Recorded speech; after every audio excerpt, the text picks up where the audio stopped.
Welcome back, everyone. Today we are going to start a new series. Now this series is going to be called the Rapid Educational Speedrun. We are going to be playing games of Rapid 10+0. I'm going to try to make it very educational. Unlike a lot of the arenas, these games are going to be a bit slower, so I will have more time to explain my thought process.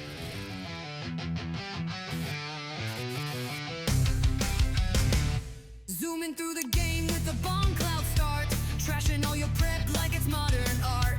Night on the rim, he'll still find the win. Chat's going wild, bro thinks he's Hikaru again. Oh hey hey, he's smurfing play by play, beats you blindfolded, still sipping latte. Queens are flying, eagles meet defeat. Just another speed run on Hikaru Street. All right, so let's hit the play button. We're starting with a rating of 500, and let's get the show on the road. Now, my opponent starts with the move E4. Now, after the move E4, there are a lot of different options to play. Now, throughout the course of the speedrun, there are many different openings that I will essay. Probably at the very base level as a beginner, I would recommend playing the move E5. So I'm going to start with this move E5. My opponent plays knight to F3. Now the move knight to F3 attacks the pawn on E5. So here I'm going to go knight C6 guarding the pawn. Now generally as a beginner when you're starting out, there are a couple of different things you want to focus on. Now the first thing is the development of your pieces. Now it's been said in many different videos that you want to develop your pieces. Try to simply castle your king very quickly, get the king out of the center of the board, and then focus on everything else. So my opponent plays this move bishop to C4 here. Now I have a couple of options. Ordinarily, if I were playing, I would play the move knight to F6, but since this is simply a beginner game, I'm going to start with the move bishop C5 instead, as now there are no tricks with the move knight to G5 here. Now you might also notice here that because of the color scheme with the board and the pieces, I do have to click the Alt button to make sure that the color is blue in order for it to be highlighted.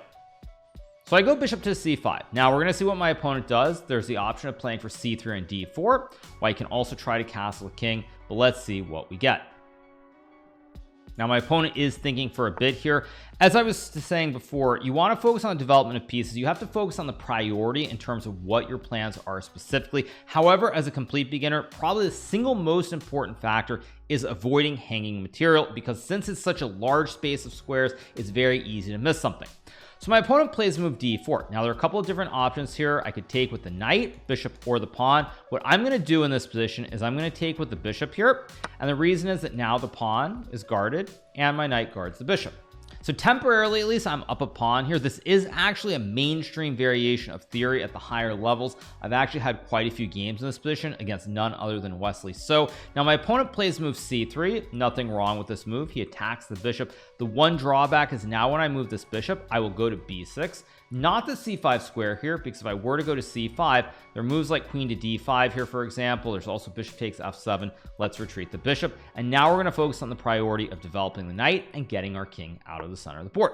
Now my opponent plays knight G5. Very aggressive move here. White attacks the pawn on F7 with the bishop and the knight here. This might look very scary at first glance due to the lack of development, but black is in fact okay here because I can go knight to H6. My knight guards the pawn, and my next turn is just to castle the king out of the middle of the board. Now we've mostly completed the first steps in terms of finishing the development, getting our king castled, and then we head towards the middle game. Now my opponent plays queen to F3. Solid move, trying to reinforce the pressure on the pawn here. And now I will castle my king. Knight guards the pawn, rook guards the pawn, and white cannot capture this pawn. So now that I've finished my development on the king side, I've developed the bishop to B6, the knight to H6, and now the king out of the center of the board. What I want to start focusing on is how do I develop the rest of my pieces on the other side. Now I have this rook on A8 and this bishop on C8. Both of these pieces are not active in the game yet, so I want to try to activate them if possible. Now my opponent also a little bit behind in development as well. He has all these pieces on the queen side which haven't been developed either. So both sides are going to try to develop their pieces, and then we will play the middle game. Now the priority here, we've developed our king side. We're trying to develop the pieces. We castle the king. Let's see what our opponent does. Now my opponent is thinking for a long time. These are 10-minute games, so you have a little bit more time to think. That's also why I'm speaking quite a bit slower in this video as well, because again, when you are playing these games, I want to explain more than I can in a 3-minute game. Now 3 minutes might seem like a lot of time, but when you play with 3 minutes on the clock, that time does vanish very quickly.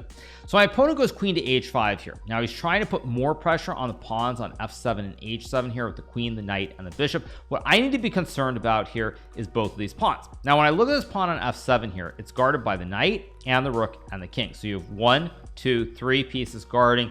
So it's not actually hanging here, I don't think, but it is a very tricky situation.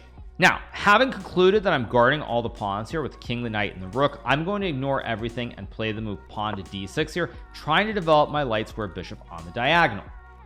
Now let's see what my opponent chooses to do here. He does have a tricky move here. He could play the move bishop takes f7 potentially, which leads to a difficult spot, but let's see what he does.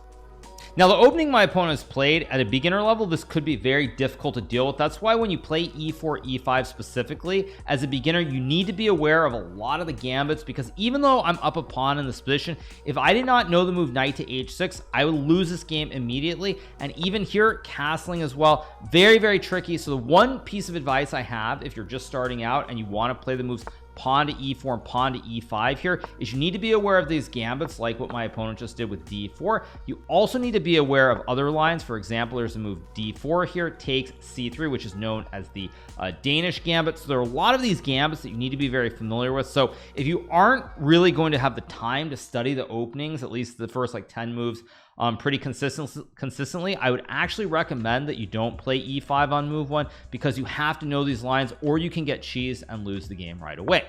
Now, one of the bummers about this is it would appear that my opponent is disconnected here, which is a big bummer because the game is just getting started, and this definitely won't be very educational if he gets disconnected. Unfortunately, it looks like he is getting disconnected, and that is very disappointing. Now, that is not how I was hoping to start this video. Nonetheless, it does happen from time to time. Just to go through the game very quickly, as I was pointing out, after d4, if black were to play the move knight takes d4 here, this would be a mistake, because then white can go knight takes pawn on e5 here, and now there's pressure on the pawn on f7. And if you take with the pawn on d4, nothing wrong with this move either, but after the move c3, you have to be very careful here, because if you were to go pawn takes pawn, white has queen to d5 here. The queen and the bishop here attack the queen on bishop on c5, and it attacks the pawn on f7. So if you play a move like bishop to b6, avoiding hanging the bishop here, then white has queen takes f7, which is simply checkmate. Now, after queen to d5, black is still fine, because you can go queen to e7, guarding both the bishop and the pawn at the same time. But you have to know this if you're going to play these opening systems. So let's go for our next game. Now this game, we are getting the white pieces. Generally at the beginner level, I've said it many times in some of my blitz arenas, I recommend starting with the move pawn to king 4. The biggest reason I recommend this move is that it gives you space in the center very easily. Generally, regardless of whatever black does, let's say black plays d5, you can take and then go d4 here. Black plays e5, you can go d4. You're generally going to be able to get a position where you can put the pawns on e4 and d4. There might be some trades, but you get a lot of space. Whereas if you play the move d4 and black goes d5, e4 is not really an option here. So after d4, d5, it's very hard to get the pawns on these two central squares. So we get h5 from my opponent. I'm going to follow the theme, play d4, take more space in the center of the board, and then I intend to develop the bishops and the two knights. So my opponent goes e6. Now in this position, I want to develop the knights and the bishops here. It's a matter of which sequence to go for.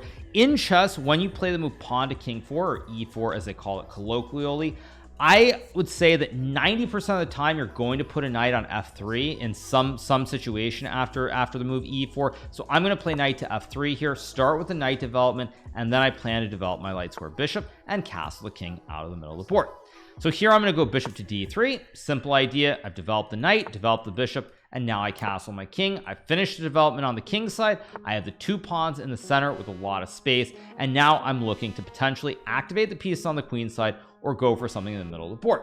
Now my opponent has not played a standard opening here. He's played a lot of weird pawn pushes. If I were playing this as a 2800, I would go for the kill right away, but at the beginner level, that's not what would happen. So I'm going to try to continue following the themes. I'm going to develop my knight here to c3. I'm going to look to develop the bishop and then maybe the rook down the road. We get rook to e7. and I'm going to go bishop to f4 here. I'm developing the bishop, trying to put pressure on the diagonal. Now, as I mentioned earlier, in terms of priorities, at the beginner level, most important thing, make sure that none of your pieces are hanging. Now, the pawn on e4 is guarded by the bishop and the knight here. Black is threatening to capture. So now I want to think about what I can do. Now, you will notice my opponent has 1, 2, 3, 4, 5, 6, 7 pieces that are on the back rank. Generally, if your opponent has a king that's in the middle of the board that is not castled and there are multiple pieces on the back rank, what you're looking to do are open either diagonals or open files for the rooks. So I'm going to take here, which potentially opens up a file for the rook, but also here I have this bishop on d3, and now this pawn on g6 is hanging due to this diagonal. So I take the pawn on g6. My opponent is in really bad shape here. The bishop targets the king. I have this open file. As I mentioned, when your opponent is underdeveloped, you're always looking for open diagonals and open files. So we get the move king to d7. Now in this position, I could take the pawn. That is an option. And I think it's what I'm going to play. It's just a clean, simple move. I take the pawn, I attack the rook, the pawn, and the pawn on c7 at the same time. And again, my opponent, 1, 2, 3, 4, 5, 6 pieces that are not developed here. Something bad is very likely going to happen. So he plays rook g7. This is a good move here. He avoids hanging the rook on e7, and he targets my bishop on g6. So here I'm going to play the move. Which move do I want to play? I think I'm simply going to go bishop takes pawn here. This is the third pawn that I capture. Many different options here, but as a beginner, you always want to see where the free material is, and you don't want to hang any pieces. We get knight to c6, and now I'm going to put the rook on e1. I'm going to claim this open file for my rook, and at this point, the game is effectively over at my level, but at a beginner level, there's still a long way to go. So my opponent is thinking here, taking a little bit of time, trying to figure out how to develop his pieces. The big issue for black is the king on d7. It's in the middle of the board, and the rook, the bishop, and the queen are stuck on these 3 squares, so black doesn't have a lot going on. Now, this move is actually a huge mistake here because it hangs a checkmate. I think many beginners here would find the checkmate more by accident than anything else. The checkmate is to play the move knight takes pawn on f6, and the reason that this is checkmate is that the king can't go forward. This rook covers the square. King can't go forward. Bishop covers the square. King can't go backwards as both the bishop and the knight cover the square on e8. Now, as a beginner, you also want to be looking for checks. Checks are a big part of the game, as they say, and I've heard this before in some classes that have been taught by friends. Always look for a check because it could be checkmate. So these first 2 games have not been very exciting. Let's click on a new 10-minute game, and we're going to play our third game. Let's see what we get here. This time I have black once again. I played the move e5 on move 1 in the first game. This time I'm going to do something a little bit different. Now, a fun fact that people might not know is the very first game I believe was of chess that I ever played, or the first couple of games I played, the opening that I played was the French defense. Now, the reason that I played the French defense is that this move, it stops any of the scholars checkmates with bishop c4 and queen f3 or queen h5 checkmate, as this pawn on e6 is in the way of the diagonal. So we get d4. Now I'm going to play the move d5 here. I want to fight for the center here by pushing these pawns forward. As I mentioned in the previous game, white does get the pawns on e4 and d4, which is why I like for white, but here at least there's some contesting of the center. So we got the move e5. Now I'm going to play the move c5 here. One of the basic terms that you're going to learn as you start playing the game and getting better is this term that's called pawn chains. Here I have a pawn chain of 3 pawns. White's goal is white would love to go c3 and create his own connect 4 this way. Pawn chains are a very vital part of the game. I would say as a beginner, not super important, but you still should be aware of the phrase. So he plays the move bishop b5 check. Now I'm going to play the move bishop to d7 here, offering the trade of the bishops. Let's see what he decides to do. He plays the move a4, and now here I have a couple of choices. Here I can try to simply take the pawn on d4, I can take the bishop on b5, or I can play something much more advanced, which would be this move a6. Now the reason that a6 would actually be a very good move at my level is it forces white to decide whether to trade the bishops or retreat with the bishop, and if white were to trade the bishops, my knight is coming to c6 very quickly to pressure the 2 pawns. However, at the beginner level, not realistic, so what I'm going to play here is the move pawn takes pawn instead. Also worth noting that if I were to trade the bishops here, this would be an even trade, but it would open up a file for this white rook on a1. So I take the pawn. My opponent plays queen takes pawn, and now what I have to figure out is how do I develop. I have 1 2 3 4 5 6 7 pieces on their starting squares here. I mentioned that I don't want to trade the bishop here on b5 because it would then open up a file for the rook on a1. Therefore, what I want to figure out is how do I develop these pieces and castle the king to the king side. Now, I would say at the beginner level, probably I would say 90-95% of your games, you should be looking to castle the king to the king side with both white and black. You're not really going to be doing the opposite side king castling very often. In fact, I would almost just tunnel on king side castling and not worry about the queen side castle at all. I think it's simply not going to come up until you're probably at least 1000 rated. So you get queen takes d4. Now you could, of course, every game of chess has an exception. There are going to be games where you right from the start you can look to castle. For example, I could play a6, trade, and go queen side. But I think your first instinct should always be to castle to the king side. So the move that I'm going to play here is I'm going to move my knight here. Now the reason I'm going to move the knight here is that when I look at this bishop, I would love to move it on the diagonal, but if I go to d6, it gets captured. c5 and b4 both get captured by the white queen, so I don't really have great development for this bishop. So I'm going to move my knight here and try to follow another basic theme which we tell beginners, which is you don't want to bring your queen out very early. And the reason you don't want to bring your queen into the center of the board very early is because the queen can be attacked. So when I go knight to e7, I have two options. I can play knight to c6 or knight to f5 to attack the queen. The move that I'm going to play is the move knight to c6 here, as now white has to decide what to do with the queen. We get queen to f4 here, and now I'm going to play the move knight to g6. In the French, there are going to be a lot of situations where you develop this knight from g8 to e7 and g6, or from g8 to e7 and f5. Be aware of that. It might look a little bit awkward here, but in the French, this is going to be a common theme of bringing this knight to e7 and f5, or you can go via h6 as well in many different variations. So even though it looks awkward with the knight here, this knight is actually very well placed. Both of the knights are, because the pawn on e5 is under pressure here. And now after the move queen to g4, let's take a look. I'm attacking with 1 and 2. White is guarding with 1. I have 2 attacking the pawn. White has 1, so I'm going to take the free pawn. So here I'm currently up a pawn in this position. My opponent will have to figure out exactly what his plan is here. He can potentially trade the knights. He can potentially trade the bishops here. But at the very least, I have this nice connected 5 pawns here in the center. This is what we like to refer to as the pawn structure. Pawn structure, a very important concept at the higher levels. The beginner level, not super important, but you should still be aware of the phrase. So he goes queen g3. I'm going to trade the knights here. Don't have to do this, but it makes the most sense here since I do have 1 extra pawn in the middle of the board. When you're ahead of material, you generally are looking to trade down.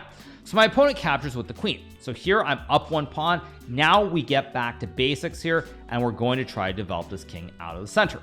Now I can put this bishop on e7, d6, or c5. All 3 squares make a lot of sense. The square that I'm going to put the bishop on here, since white doesn't have a pawn on e5, is this d6 square. In a lot of Frenches and or the Caro-Kann's, you very frequently get this pawn structure with pawns on f7, e6, and d5. And unless white has a pawn on e5, for example, to stop this move, you're looking to put the bishop on the diagonal to always spy the pawn on h2 with these pawns connected. Now, it might be a little bit too advanced. I'm not going to pretend that this is a beginner concept, but it's more about seeing the pattern of the pawn chain with the 3 and that the bishop belongs on the square when you have the pawns around it. So we get g3. Now here I'm going to follow the rule of the priorities. I'm going to castle the king out of the middle of the board. I do think it's important to note that even though chess is a game full of exceptions, at the beginner level, you always want to start by developing and castling your king. I would say be aware, try not to hang anything for free, make sure every piece is guarded, and then it's all about development and castles. If you follow those 3 rules and you avoid the basic 4-move type checkmates, you will get a game no matter what. So my opponent plays the move h4. Now at a higher level, I'd be very impressed by this move. White wants to attack. At the beginner level, it's a little bit questionable because, like I said, you want to look to develop your pieces and castle your king. That should be all that you focus on outside of avoiding hanging material. So my opponent plays h4. Now I'm going to play the move rook to c8. No reason not to. I have the rook targeting on this file here. White could try to play h5, attacking the knight, but if he does, we'll deal with it as we go. We get bishop to g5 here. Pawn guards the bishop. Bishop attacks the queen. And now I have a couple of options.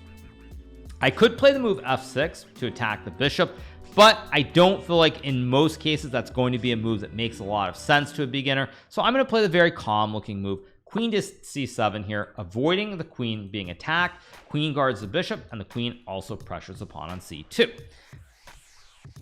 I would say that for people who are beginners, I think something like probably at the beginner level 90% I think is going to be about development, but also if you play enough of the openings like the French or the Caro-Kann, you will start to see the structure with the pawns. In the Caro-Kann, it's going to be the other structure. Usually it's going to be b7, c6, and d5. But when you see these structures of pawns, whether it's this f7 to d5 or whether it's b7, c6 to d5, you will notice that the bishop generally belongs on d6, and you should follow this more often than not if you see it happening in a game, because your mind subconsciously should start to see the pattern.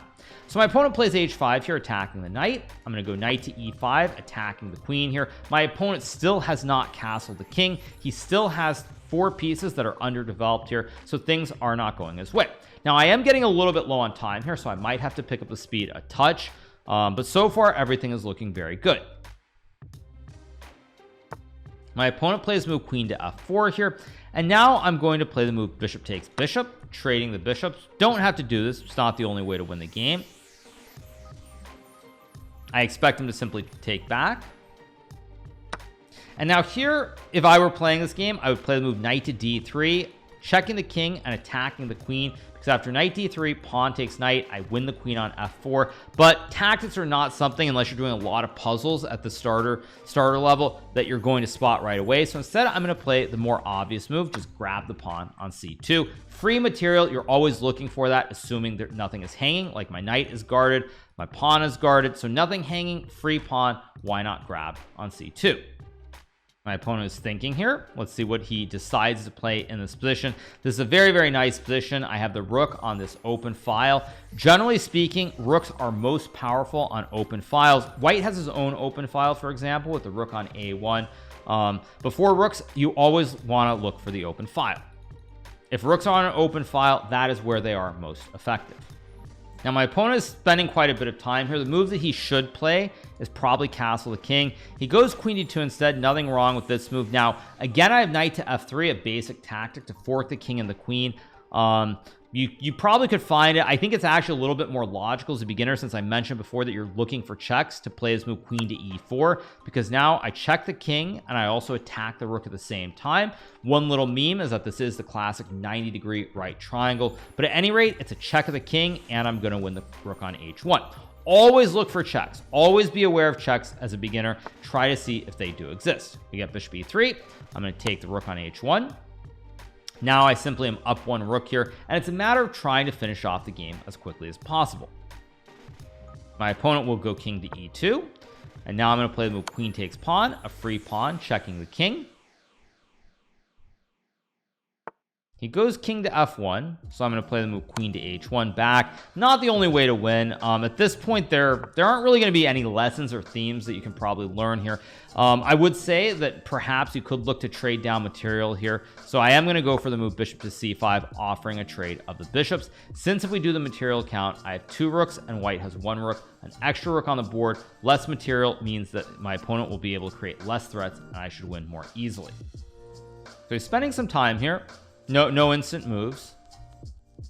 Also, another important point is that at the beginner level, especially if you're playing, I do highly recommend playing 10-0 or maybe even 15-minute rapid over playing blitz games, because you will need the time to try and recognize the patterns and think. Blitz can be a lot of fun, but the actual educational part of it will be a lot lower if you do that versus playing rapid games, because as a beginner, the things aren't connected. You don't see the patterns as well. So I don't actually recommend playing a lot of blitz if you're just starting out at the game. So I'm going to play the move queen to h5 back. Now, I could, of course, simply trade the queens and win this game with less material. However, here with the white king being so in the open here, and the knight, the queen, everything kind of near this king, I'm going to look to try and checkmate right away. Now, my opponent is thinking here. He has a couple different options. Potentially, he can go king d2, king to f1, or f3. Goes king f1. Now, the move I'm going to play here is knight to f3, attacking the queen on e1.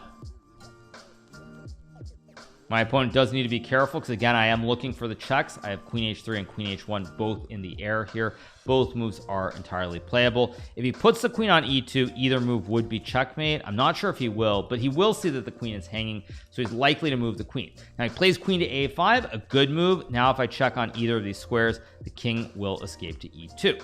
So now I'm going to trade the bishops. Most likely he will take back. And now the move I'm going to play is rook to c2. The reasoning behind this move is that I cut off the king on the second rank. King cannot move forward. And I'm also now threatening to play queen to h1, creating the very classic ladder checkmate of the king.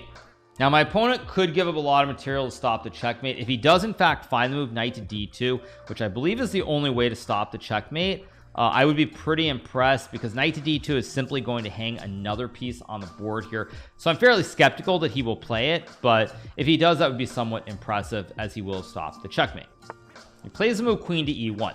Now obviously here I could take the queen and mate in a couple of moves, but as I put the rook on the second rank to cut this king off from moving forward, I'm simply going to play the move queen to h1 here, creating the checkmate of the king. This is what we call the ladder checkmate. It could be done this way. Another way that you can get this, just to set it up here, is the more common way you get this is something like just to set it up, you get something like this, where you go queen to h2, checking the king, and then rook to g1 checkmate. But either way, you'll notice the king cannot come up as the queen covers, and the rook checkmates in this position. So when we get queen to h1 here, it's a different version of the ladder, but still the king cannot come forward because of the rook, and that is GG.